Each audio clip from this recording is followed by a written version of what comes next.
It's time for Friday night football action. You're watching The End Zone, presented by the Dozier Law Firm. Here's your host, Bill Shanks. It is week 10 of The End Zone, brought to you by the Dozier Law Firm. Hello again, everybody. I'm Bill Shanks from the Telegraph and Fox Sports 1670 AM in Macon. Tonight, we've got the best rivalry in the entire state of Georgia, Warner Robins and Northside, as our 41 First Alert Weather App Game of the Week. Also, we'll have another big rivalry, this one in Macon, between Mountain Sales and Stratford. But we start with a huge game in Region 2 in Quad A, Veterans at Mary Persons. This game was the region championship, really, as both teams came in at 5-0 in region play. Veterans started the season 0-3, but once the Warhawks got into region play, they've been very tough, outscoring their opponents by an average score of 31-10. Meanwhile, the Bulldogs were looking for their first region title since 1997, and Brian Nelson's Mary Persons defense has been just as tough as Veterans. They've allowed only 7.25 points per game coming into this game this season. Here we go to Dan Pitt Stadium for the action, and it was all defense, folks. Mary Persons on offense first. Cal King hands off to his running back. Sam Dumas makes the great stop for the Warhawks, so the Warhawks go to work. Ben Thomas, the running back for Veterans. Watch this. He's going to get nowhere. Runs into a wall of Mary Persons Bulldogs. Then Thomas again, but Trey Davis is going to be one of the defenders to slow him down right there. Now later in the first quarter, again shotgun for Veterans, and after a bad snap there, a bad handoff, they get it to Austin Ruzick, but he has nowhere to go. A lot of defense. Next play now, Logan Bird, the quarterback. Shotgun, back, looking, in trouble now. They're after him, and here come the Bulldogs, and they're going to get him, and he's going to fumble. Mary Persons will jump on it, and he's hit by right there, Veterans 33. Here's our hit of the week now. Mary Persons pitch out, and boom! His own teammate hits him. That hurt. Rock that noggin. Later in the quarter now, Mary Persons backed up on their own 6-yard line, and D-High is going to be pushed back by a host of Warhawks. Aaron Taylor leads the way for Veterans. Next play, once again, Veterans just eats Mary Persons alive. Cortez Broughton gets his hands on the running back first, and no surprise, there was no score at the end of the first quarter of play. Second quarter now, big 4th and inches for Veterans on the Mary Persons 30. Ben Thomas gets the run, and he's going to get about 6 yards right here. And the Warhawks were finally knocking on the door, so they have to go for a field goal, though. They couldn't punch it in for 6.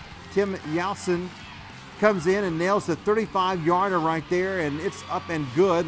And they're on the board first with a 3-0 lead. Now, later in the second quarter, Veterans goes back to work. Watch this run right here. Ben Thomas avoids that tackle, avoids that one. Nope, you're not going to get me. And he's going to get a 15-yard gain right there. They bring Yowson back in for a chip shot field goal. And unfortunately for Veterans, he would miss this one. And in the halftime, it was 3-0 Veterans, and they would hold on for the victory. 10-0 over Mary Persons in one heck of a ball game. All defense. The Warhawks going to win Region 2 Quad A. How about that? They are now 6-3 overall, still undefeated in the region. They'll host Baldwin next week, while Mary Persons will be at West Lawrence. Now to Macon. Putnam County visited Northeast tonight at Thompson Stadium. Northeast was up 7-0. Putnam County put the ball on the ground right here, and Tyrone Davis fumbled, and Quintavious Harvey recovers for the Raiders. Northeast could do nothing on the ground, and Putnam would start to play a little bit better on defense right there. So the War Eagles would get it back. Tyrone Davis scrambles, and he's going to be chased into the end zone by Zyril Frazier and Eddie Gibson for a safety. They would call it a safety, not a touchdown. That made it 9-0 Raiders. So Northeast would get it back. Again, Davion Anderson drops back. Watch this. Pretty pass to Khalil West. 30-yard touchdown for the Raiders. Yes, they are in control of this game. They are happy right there, and the PAT would be up and good. That would make it 16-0. Still in the first quarter, Northeast out on top. So Putnam tried to do something on offense, and Northeast, the defense, really played well. Short gain there again. Putnam trying to do something. Nowhere to go for the War Eagles. Again, Northeast would get it back in the second quarter now, and Anderson is going to go. He's going to run for a 75-yard touchdown. The PAT after this would make it 23-0. They would knock up another touchdown here right after that for 6 more points. That would make it 30-0. They would hold on to the win. For the win, 30-7 the final. Northeast now 7-2 overall, 4-2 in the region in AA. They'll finish the regular season next Friday night at Bleckley County. Still to come, 2 GISA games, and later on our game of the week, Northside and Warner Robins. More of the End Zone right after this. Welcome back to the End Zone. The Drive of the Week is brought to you by 5 Star Automotive.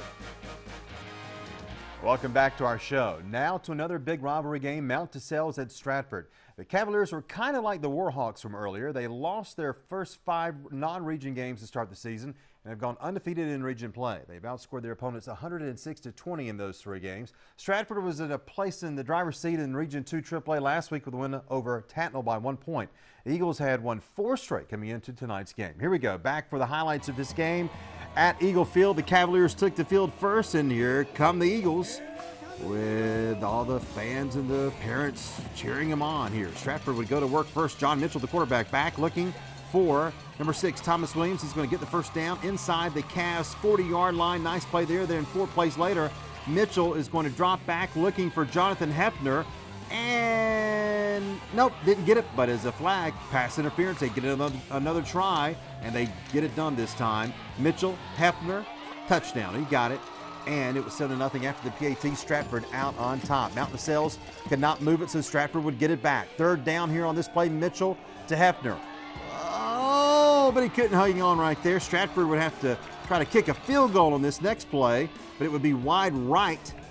And it was still 7-0 after the missed field goal attempt. Second quarter now, Cavs with the ball. Reed Ely can't find a receiver, so he's going to run a little bit on the left side, and it's going to get a first down right there. Then Ely would call his own number near midfield.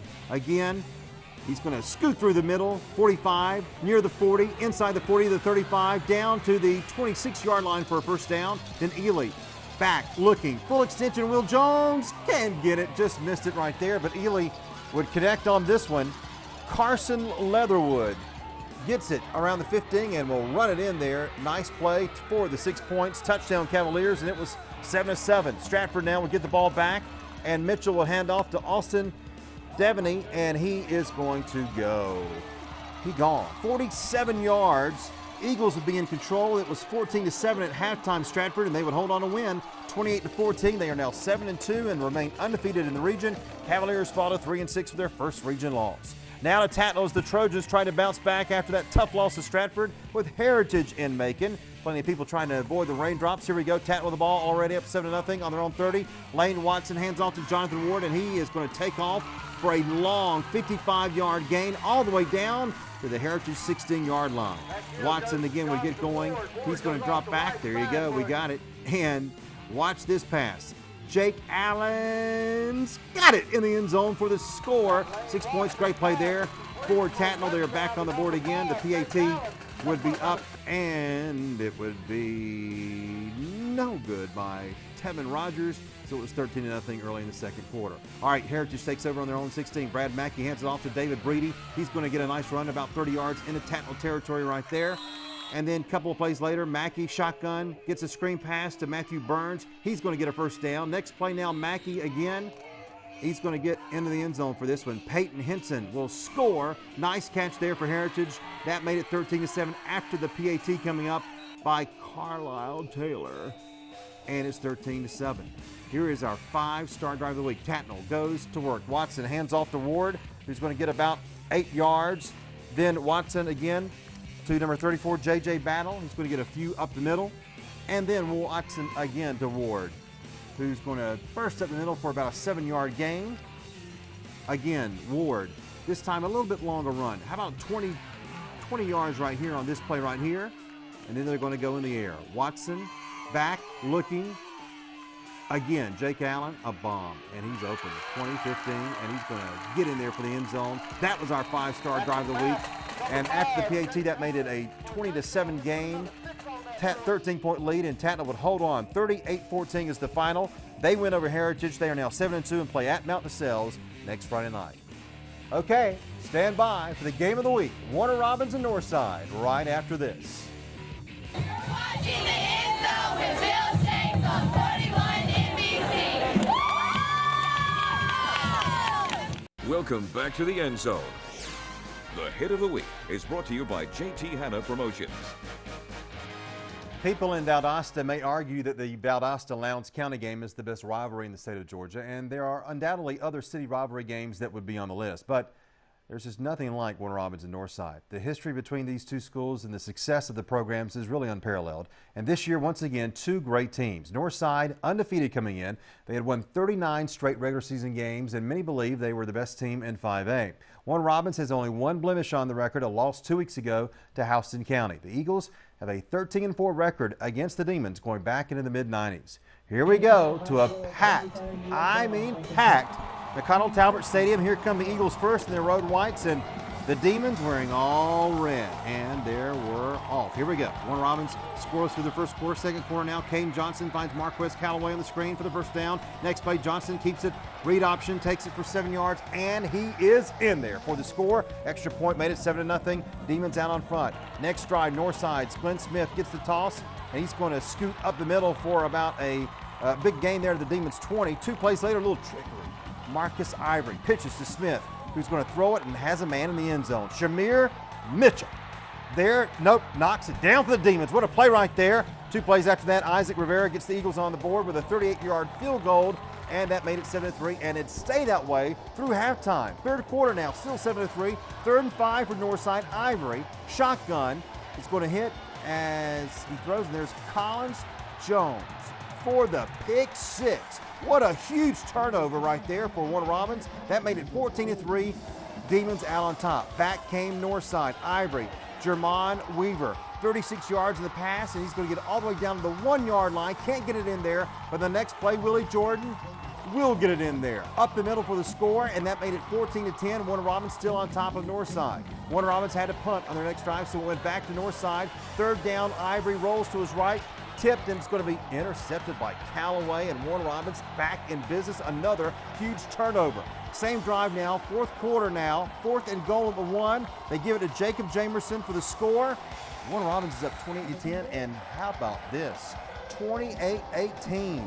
Warner Robins beats Northside, their first loss of the regular season for Northside under Kevin Kinsler. Last time Northside lost a regular season game back in 2009 when they lost to Warner Robins. How about that? We'll look at the scoreboard right after this. Please do not forget to join me every weekday afternoon from 3 until 6 for the Bill Shanks Show on Fox Sports 1670 AM in Macon and online at foxsports1670.com. Plus, listen to our morning show with Charles Olson and Daniel Shirley every weekday from 7 until 9 a.m. All right, let's get to the scoreboard now. Plenty of interesting scores to tell you about. Let's start with Baldwin. They lose to West Lawrence tonight, 37-27. The Braves have now lost 3 games in a row. West Lawrence now 2-4 in the region. They will host Mary Persons next week. West Side has won 3 in a row in Region 2-4A. They beat Howard tonight by the score of 34-7. Huskies fall to 0-6 in the region. Rutland over Perry. Big game here for Rutland.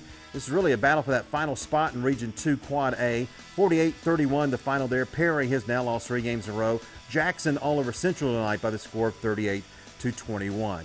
Carver beats Peach County. Boy, the Trojans were on a roll. They had won 5 straight. They go to Columbus and get bounced by Carver 44-9. Waco all over Dodge tonight. No surprise here. Waco, one of the best teams in the state, 62-16 the final. Laney over Dublin. The Fighting Irish had won 6 straight, but they lose at home tonight 26-0. And Westside from Augusta over East Lawrence 34-6. Bleckley County over Monticello 54-13. They are now 7-2 overall. And Crawford County, they've lost 42 in a row. They lose to Taylor 52-0. Lamar County all over Macon County. The Trojans are 9-0, and they continue to really do well. 48-0 the final. Irwin County all over Wilcox. Wilcox has now lost 3 straight. 40-21 the final there.